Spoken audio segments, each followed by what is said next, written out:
আপনি একদিন সকালে ঘুম ভেঙে বাইরে গিয়ে দেখলেন পৃথিবীর আকাশ কালো ধোঁয়ায় ছেয়ে গেছে, গাছপালা ঘরবাড়ি সব ধ্বংস হয়ে গেছে, কোনো প্রাণ জীবিত নেই, চারিদিকে মৃত দেহের স্তূপ। পৃথিবীর সব গাছপালা যদি কেটে ফেলা হয় তবে এমন দিন আসতে খুব বেশি দেরি হবে না। আর বাতাসের বিষাক্ত কার্বন শুষে নেওয়ার কেউ থাকবে না বলে পৃথিবী হয়ে উঠবে জ্বলন্ত অগ্নিকুণ্ড। খাদ্য শৃঙ্খল ধসে পড়ে না খেয়ে মরবে প্রতিটি প্রাণী। একদিকে বৃষ্টির অভাবে পৃথিবী হবে মরুভূমি, অন্যদিকে মাটির বাঁধন না থাকায় সামান্য জলই হবে ভয়াবহ বন্যা। সহজ কথায় গাছ নেই মানে পৃথিবীতে কোনো প্রাণের অস্তিত্বই নেই। এই বিষয়টি চেওয়ারা অনুধাবন করতে পেরেছে, আর আমরা আধুনিক মানুষেরা বন উজাড় করে চলেছে। এই মাটির উপর দাঁড়িয়ে আমি আহ্বান করছি আমাদের পূর্বপুরুষদের আত্মাদের, আমাকে উত্তর দিন। আমি তাকে সাবধান করেছি, যদি তার উদ্দেশ্য সৎ না হয় তবে সে আমাদের গ্রামে পা রাখতে পারবে না।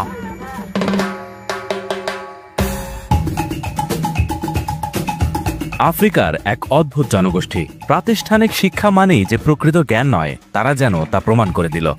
আফ্রিকার জনগোষ্ঠী শুনলেই আমাদের মনে ভেসে ওঠে তাদের পড়াশোনা নেই, প্রাচীন রীতি নিয়ে পড়ে থাকা মানুষ, যাদের আধুনিক বিশ্বের সাথে কোনো সংযোগ নেই। কিন্তু সব জনগোষ্ঠী কি তাই?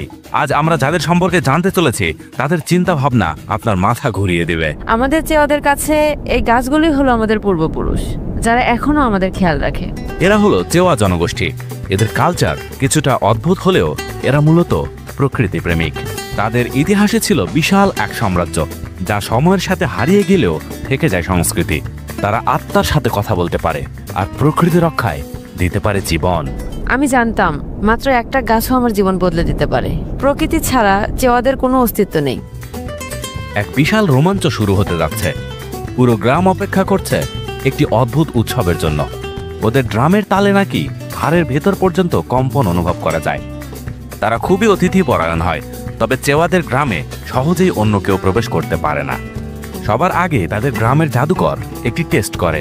টেস্টে পাশ করলে তবেই গ্রামের ভিতরে প্রবেশের অনুমতি পাওয়া যায়।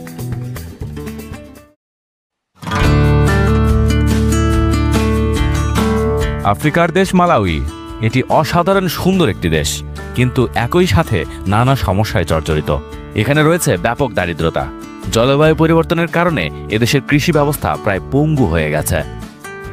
তবুও ঠিক এই মাটিতেই এমন একটি উপজাতি বাস করে যারা মনে হয় সুখের এক বিশেষ সূত্র আবিষ্কার করেছে। এদের নাম চেওয়া। চেওয়া হলো দক্ষিণ পূর্ব আফ্রিকার অন্যতম বড় একটি জনগোষ্ঠী। তাদের ইতিহাস শত শত বছরের পুরনো। আনুমানিক 1500 শতাব্দীর শেষের দিকে আফ্রিকার কঙ্গো অববাহিকা থেকে বিশাল এক সাম্রাজ্য নিয়ে এক রাজা দক্ষিণ পূর্ব আফ্রিকায় পার হয়ে এসেছিলেন। ইতিহাসবিদদের মতে সেই সময় তাদের লুবা সাম্রাজ্যে মারাত্মক রোগবালাই, সামাজিক অস্থিরতা এবং জনসংখ্যার অতিরিক্ত চাপে মানুষ দিশাহারা হয়ে পড়েছিল। নিজেদের অস্তিত্ব বাঁচাতে তারা রাজা কালোগার নেতৃত্বে এক ঐতিহাসিক গ্রেট মাইগ্রেশন শুরু করে এবং তারা দক্ষিণ পূর্ব আফ্রিকায় এসে গড়ে তোলে বিশাল মারাভি সাম্রাজ্য। কিন্তু 1700 শতাব্দীর শুরুর দিকে রাজ পরিবারের ভেতরেই শুরু হয় ক্ষমতার দ্বন্দ্ব।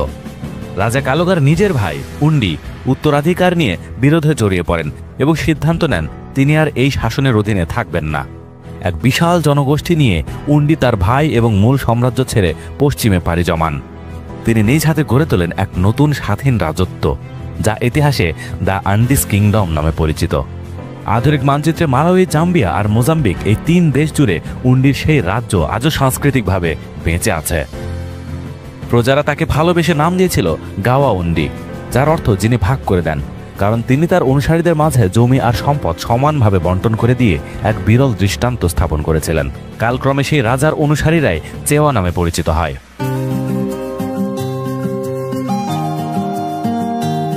তারা বিশ্বাস করে যে তাদের পূর্বপুরুষরা এই মাটি আর গাছের মাধ্যমে বেঁচে আছেন। তাদের কাছে প্রতিটা ফসল এক পবিত্র উপহার, যা শুধু শরীরকেই নয় বরং পুরো উপজাতির আত্মাকেও পুষ্টি যোগায়। এখানে মালাউইতে খরা আর ঝড়ে বিধ্বস্ত চেওয়াদের জমি বাঁচাতে ফ্রিডম নামে এক সংস্থা কাজ করছে। এই লোকটির নাম হলো জেফ্রি। তিনি চেওয়া উপজাতি এবং বাইরের বিশ্বের মধ্যে এক সেতুর মতো। তিনি তার গোত্রের একমাত্র ব্যক্তি যিনি গ্রামের পাহাড়ের ওপারে কি আছে তা দেখেছেন। পুরো সম্প্রদায়ের ত্যাগের বিনিময়ে তিনি তার সবচেয়ে বড় স্বপ্ন পূরণ করতে পেরেছিলেন, আর সেটা হলো ইউনিভার্সিটিতে যাওয়া এবং বিদেশে পড়াশোনা করা। গ্রামে কোনো আগন্তুক প্রবেশ করতে গেলে কি উদ্দেশ্য নিয়ে সে এসেছে তা পরীক্ষা করা হয়। তার পরীক্ষায় যদি অসৎ উদ্দেশ্য প্রমাণিত হয় তবে তাকে ফিরিয়ে দেওয়া হয়। এই জাদুকর বিশেষ এক পদ্ধতিতে তাদের পূর্বপুরুষদের আত্মার সাথে যোগাযোগ করেন এবং সেই আত্মারা তাকে বলে দেয় সে গ্রামের কোনো ক্ষতির কারণ হবে কিনা। এখন আমি এই আয়না ব্যবহার করে একজনের আত্মা দেখব এবং বোঝার চেষ্টা করব সে আসলে কেন এখানে এসেছে। আমি তাকে সাবধান করেছি, যদি তার উদ্দেশ্য সৎ না হয় তবে সে আমাদের গ্রামে পা রাখতে পারবে না, আজও না আর অন্য কোনো দিনও না। তিনি একটা পিন নিজের হাতের চামড়ায় প্রবেশ করালেন। তার কোনো রক্ত বের হয়নি এবং ব্যথাও পায়নি, মানে অতিথি লোকটি পবিত্র। কি আশ্চর্য সব রীতিনীতি! এটি তাদের জনগোষ্ঠীর একটি জাদুঘর। এখানে তাদের অতীত ইতিহাসের অনেক স্মৃতি সংরক্ষিত। হরেক রকমের মুখোশ এখানে সংরক্ষিত আছে, যা বহু বছর ধরে ব্যবহৃত হয়েছে। এই গ্রামের ঘরগুলো খুব সাধারণ কিন্তু খুব যত্ন করে সাজানো। মাটির দেয়াল আর খড়ের চাল সব ঐতিহ্য মেনেই তৈরি। গ্রামের ঠিক মাঝখানে দাঁড়িয়ে আছে এক বিশাল প্রাচীন ও পবিত্র বাওবাব গাছ, যাকে গ্রামের আত্মা বলা হয়। এখানে সব গুরুত্বপূর্ণ অনুষ্ঠান হয়। সব প্রার্থনা এই গাছের শিকড় হয়ে পূর্বপুরুষদের কাছে পৌঁছায়। এই বাওবাব গাছের নিচেই মহিলারা আছেন, যারা চেওয়াদের আসল চালিকা শক্তি। তারা ভুট্টা পিষে আটা তৈরি করে। এই আটা দিয়েই তারা তাদের প্রধান খাবার সিমা তৈরি করে, যা তাদের রুটি বা পাস্তা বলা যেতে পারে। এখানে সেই মুখোশধারীরা চলে এসেছে।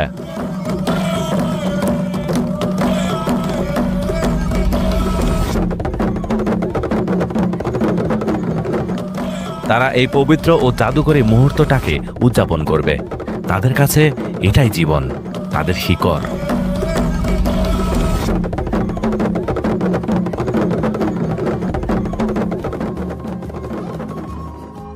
এই অনুষ্ঠানটি বছরে একবার ঘটা করে পালন করে তারা, সেই বাওবাব গাছের ছায়ায়, যাকে পৃথিবী আর আত্মার জগতের মাঝখানের এক দরজা বলে মনে করা হয়।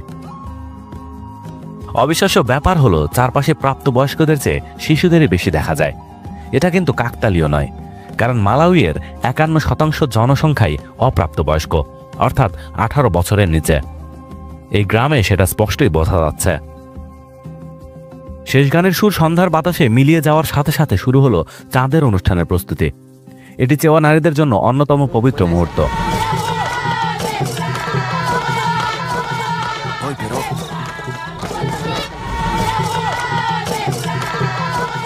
এটি কঠিন সময়ে শক্তি চাওয়ার এবং সেই চাঁদকে ধন্যবাদ জানানোর একটি উপায়। আমরা চেওয়া নারীরা এত শক্তিশালী কারণ চাঁদের সাথে আমাদের এক গভীর সংযোগ আছে।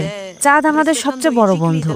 আমরা নারীরাই নীতি ঠিক করি এবং সমাজের জন্য সবচেয়ে কঠিন সিদ্ধান্তগুলো আমরাই নেই।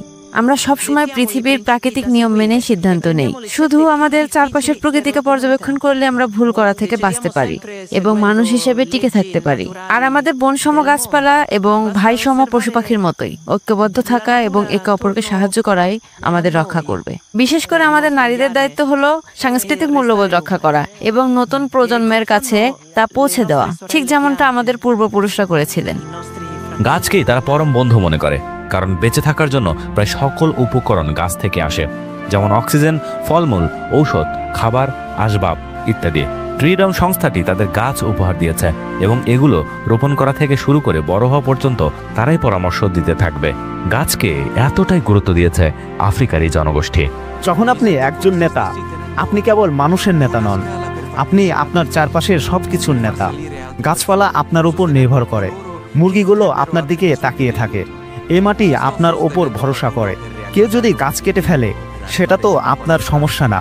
আমরা আফ্রিকার এই মানসিকতা বদলে ফেলেছি। এজন্যই আমরা মানুষকে শেখাই বলতে, প্রকৃতির মাঝে আমরা সবাই একই জায়গায় আছি। এই সম্প্রদায় প্রকৃতির ধীর কিন্তু অদম্য গতিতে বিকশিত হচ্ছে। এখানে একটি গাছ মানে শুধু একটা গাছ নয়, এটা হলো সময়, ধৈর্য এবং সম্মিলিত পরিশ্রম। এটা ভবিষ্যতের কাছে একটি বার্তা। এটা বলার একটা উপায় যে আমরা বিশ্বাস করি আগামীকাল আজকের চেয়ে ভালো হবে।